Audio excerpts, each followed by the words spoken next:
পতন, যেসব কারণ এবং পালানোর আগের কয়েক ঘন্টা কেমন ছিল শেখ হাসিনার অবস্থা।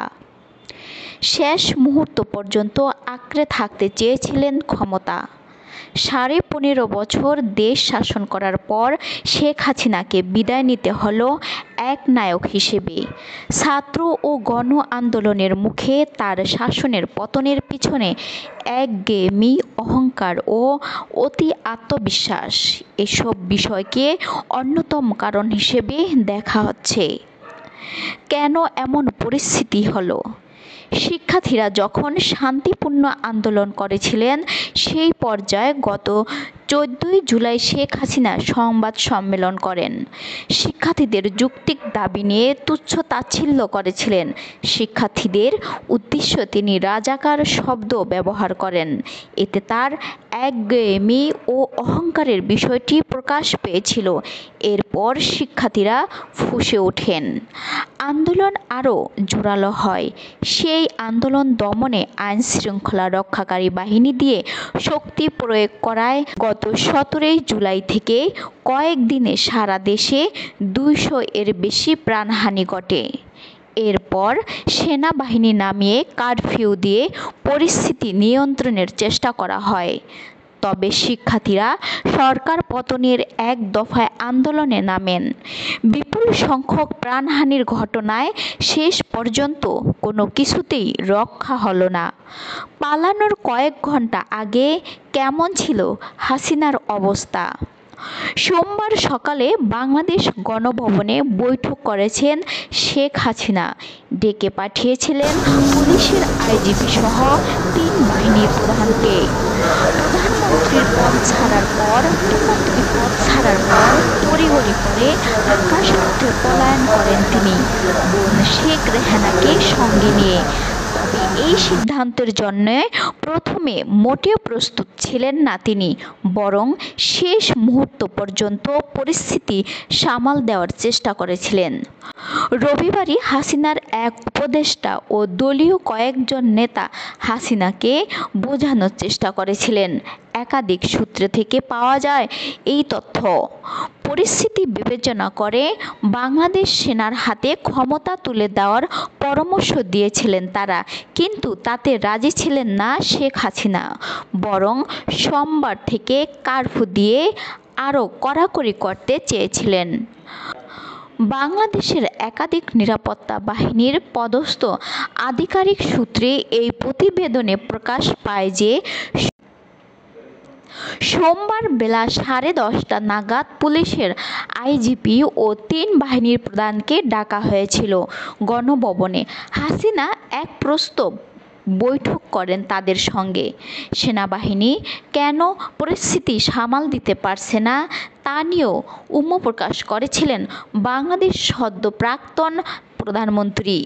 তিনি যে 3 বাহিনীর কর্তাদের বিশ্বাস করে শীর্ষ পদে বসিয়েছিলেন এমন কথাও। বৈঠক সূত্রে খবর, পুলিশের ভূমিকা নিয়ে কিছুটা সন্তুষ্ট ছিলেন তিনি। তবে পুলিশের আইজিপি হাসিনাকে জানিয়েছিলেন এই কঠোর পথে আর বেশিক্ষণ আটকে রাখা যাবে না। সম্ভব নয়।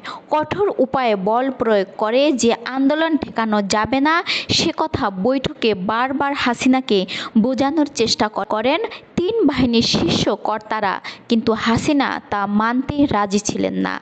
হাসিনা রাজি না থাকায় শেখ রেহানার সঙ্গে পৃথকভাবে আলোচনা করেন বাহিনীর কর্তারা।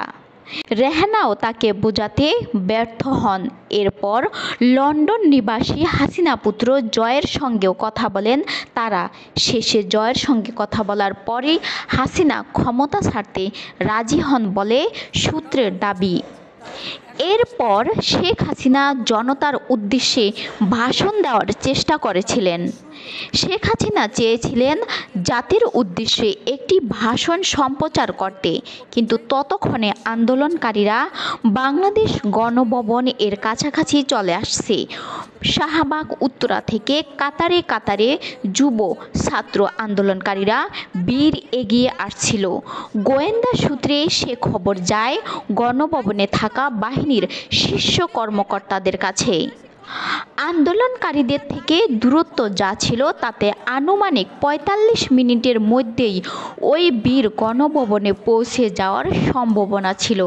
তাই সম্প্রচার করার জন্য হাসিনার ভাষণ রেকর্ড আর ঝুঁকি নিতে চাননি বাহিনীর শীর্ষ কর্তারা। তাদের সংশয় ছিল হাসিনাকে ভাষণ রেকর্ড করার সময় দেওয়া হলে পালানোর জন্য পর্যাপ্ত সময় তিনি পাবেন না। তাই ৪৫ মিনিটের মধ্যেই হাসিনাকে দেশ ছাড়ার সময়সীমা বেঁধে দেওয়া হয়েছিল। হাসিনা ক্ষমতা ছেড়ে দেওয়ার সিদ্ধান্ত নিতেই তড়িঘড়ি হাসিনা ও রেহানাকে নিয়ে আসা হয় তেজগাঁয়ের পুরনো বিমানবন্দরের একটি হেলিপ্যাডে।